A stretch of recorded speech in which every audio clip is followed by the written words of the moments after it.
Okey, pergi kepada isi kedua. Isi kedua, tadi awak cerita tentang mula jadi nelayan pada umur 15 tahun. Tanya diri awak kenapa?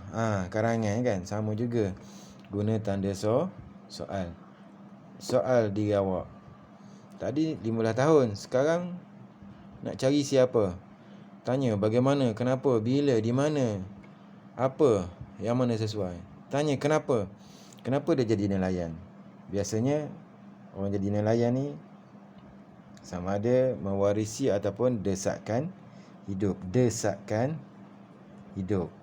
Kita ambil desakan hidup. Okey, kita dah ada idea pertama. Kita cuma cari idea yang kedua dan ketiga. Sebut isi yang ada desakan. Kemudian hurai. Sebut macam mana? Banyak penanda wacana. Cikgu bagi penanda wacana yang lain. Oleh sebab kemiskinan dan desakan hidup,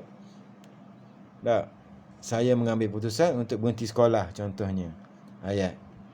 Tadi kan 15 tahun kan? Dia mesti bersambung. Kalau awak tengok cerita pun sambung kan? Macam drama lah. Hari ni nak kena bunuh. Tutup habis. Esok dia sambung pula.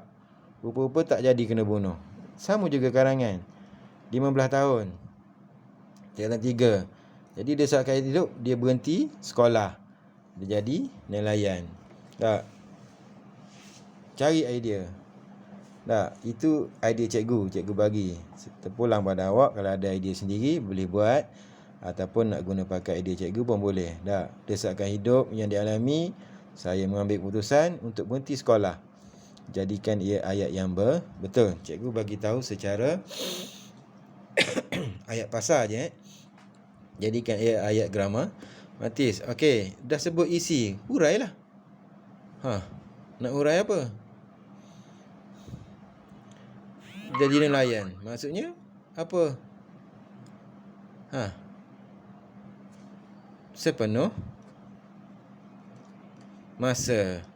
Sepenuh masa huraian dia. Jadikan dia ayat. Seterusnya ataupun nak buat apa? Semenjak itu pun boleh juga. Semenjak itu. Tadi awak cerita desakan hidup berhenti sekolah kan? Jadi semenjak itu saya menjadi nelayan sepenuh masa untuk membantu siapa? Membantu keluarga menambah pendapatan.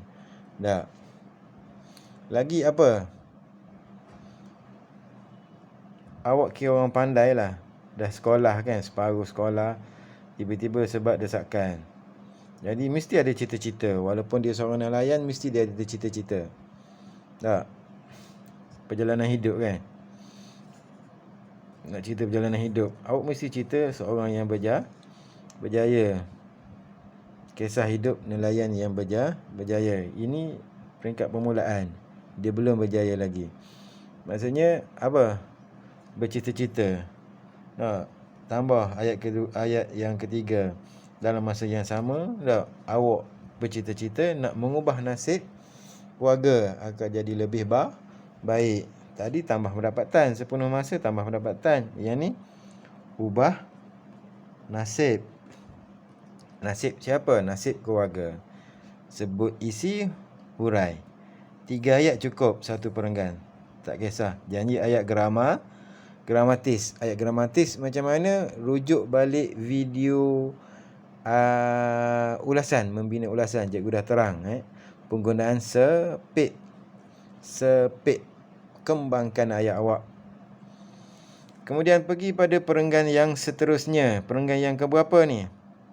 Perenggan yang keempat untuk isi yang ketiga. Isi yang ketiga. Jadi dia dah bercita-cita. Isi utama. Duit tak ada. Faham tak? Duit tak ada. Jadi dia nak buat apa? Pinjamlah. Kan? Membuat pinjaman. Kita ada banyak pihak yang akan membantu kalau kita susah. Sebenarnya kalau awak tahu. Faham tak? Jadi dia buat pinjaman. Ada dah idea utama. Sebut je. Tak, setelah ketiadaan ayah, buat cerita sedih sikit. Bertekad untuk membuat pinjaman dengan pihak bank. Ataupun biasa kalau golongan nelayan kita ada marah. Itu pengetahuan am. Kalau awak baca buku teks pun ada. Tak. Biasanya bab-bab ujung kita akan belajar tentang ekonomi. Buat pinjaman. Bila buat pinjaman, sebutlah. Tak. Membuat pinjaman ni, jadi buat ayat sedih sikit. Setelah ketiadaan ayah, saya bertekad untuk membuat pinjaman daripada koperasi nelayan. Dia buat pinjaman untuk apa? Beli bot lah. Takkan nak beli motor.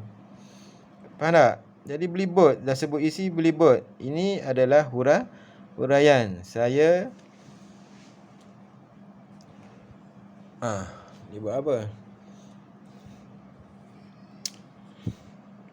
Berjaya membuat pinjaman dan telah memiliki sebuah bot sendiri. Maksudnya tadi dia numpang orang, dia kerja dengan orang. Sekarang dia buat pinjaman, beli bot. Ada bot sendiri. Bila dah ada benda sendiri, apa yang awak akan buat? Kita sebagai seorang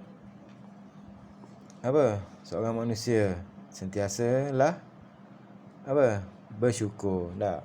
Bersyukur kerana berjaya memiliki bot. Tak kisahlah, kembangkan ayat awak.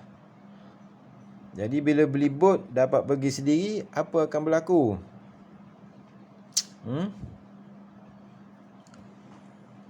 Apa akan berlaku?